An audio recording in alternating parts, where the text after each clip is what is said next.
Hey everybody, it's KG, the SLP. I hope you all are doing well. Today we're going to talk about mental health and wellness for the SLP. This list that I'm going to give you is by no means an exhaustive list, by no means a groundbreaking or earth-shattering or mind-blowing list. It's just some things that sometimes we forget to actually do or take time to think about. And so it's just something that has helped me over the course of my career, and hopefully it'll be able to help you. So the first thing is use that PTO or those days off. Look, in the old days, and I say the old days prior to pandemic, we used to work from can to can't. We would come in coughing, sick, runny nose, whatever, because we felt like and believed, hey, I gotta come to work. The world will shut down if I don't come into work. That changed after the pandemic, right? So now, if you need to take a day off, take your day off. I was at work the other day, and a coworker of mine has said, the school year hasn't even started. And he said, look, I'm taking off September this day, I got something planned in November. Take those days off, okay? Use them. All right, use them. The next thing up is to get a therapist. A trusted friend is great. If you got a trusted friend, that is fantastic. But a licensed therapist is also even better, because I believe there are even some things you won't even tell your trusted friend. But a therapist, you literally pay them to hold, keep your thoughts, your secrets, those heavy things that are in your mind. You can take those bags with you, drop them off with the therapist, feel a little bit lighter, and just keep on moving about your day, okay? And also, they're there to help you think through and solve problems as well. So I know for me growing up, at least in the community that I was in, therapy was something that was taboo. You didn't talk about it. All you needed was higher power. Okay, the Lord. And years later, we're figuring out that, okay, we need those things if you're a religious or a spiritual person, but also you need somebody else to help you walk through and think through some things as well on this earth.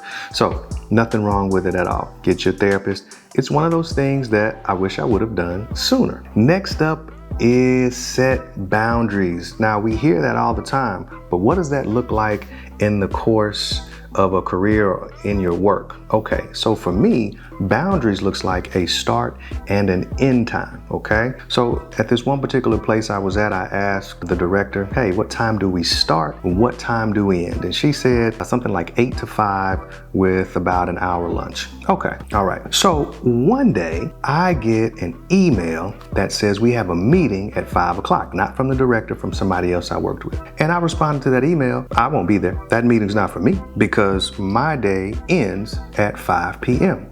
And so this lady, she emailed me again because I declined the meeting and sent a reply, sent the meeting notice again. And again, I declined it. And then she sends me another email and says, well, sometimes we're gonna have to stay later in order to accommodate the parents. And I said, my day starts at 8 and it ends at 5. So there's no way I'm gonna be at this meeting if it starts at 5, okay? And she didn't like that at all. However, my boundaries were set. I drew my line in the sand. Don't cross it.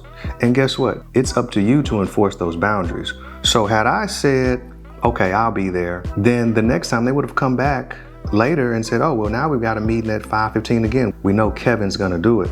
No, Kevin's not gonna do it because his day ends. And that's the same for you. Shut it off, okay? Shut it off. Everybody needs a break. All right, next up is to not take work home and work on it after your specified hours. So in that last example, I said, my time is from, at this particular company, was 8 to 5, because a lot of people now have a hybrid schedule. So that means if I get home, at 3:30 and I may work till 5, but after that, I'm not doing any work after that. Now, if you own your own business or you have some extenuating circumstances, of course, you're gonna have to do some work after that. But for the most part, don't take work home. Don't do it. And I'm gonna give you guys a story. So it was my CF year, my clinical fellowship year, and I was taking home some test kits. I was taking home the EVT and the PPVT. I'll never forget this. And my supervisor, she had told me before, hey, leave work at work. But coming fresh out of graduate school, we're so used to doing stuff 100%. All right, we gotta follow through. So I was taking these test kits home. Now, as I was walking out to my car, I saw the pre-K teacher, or the pre-K substitute teacher. And she had been there for a while. She was a long-term sub. And she pulled me to the side and she said, baby, what what are you doing? What's that in your hand? And I said, oh, I just got some test kits. I'm gonna be reviewing some things before I give this test to a kid, you know, a couple weeks from now. And she said, son, leave those test kits here. Don't do any work at home. Enjoy yourself. She said, because if you were to die today, they would have your job on the job board before your family could have the funeral.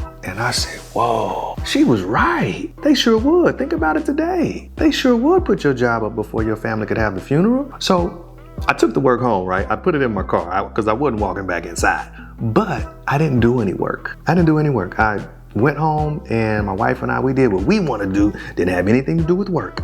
So that's my advice to you all. When you're at home, enjoy yourself. Okay? Enjoy yourself as best as you can. All right, so this was not an exhaustive list. This is by no means a revelatory or groundbreaking list, but sometimes we need a reminder as to what we can do when we need a break, when we feel overwhelmed, when we feel stressed, and these are some practical things you can do.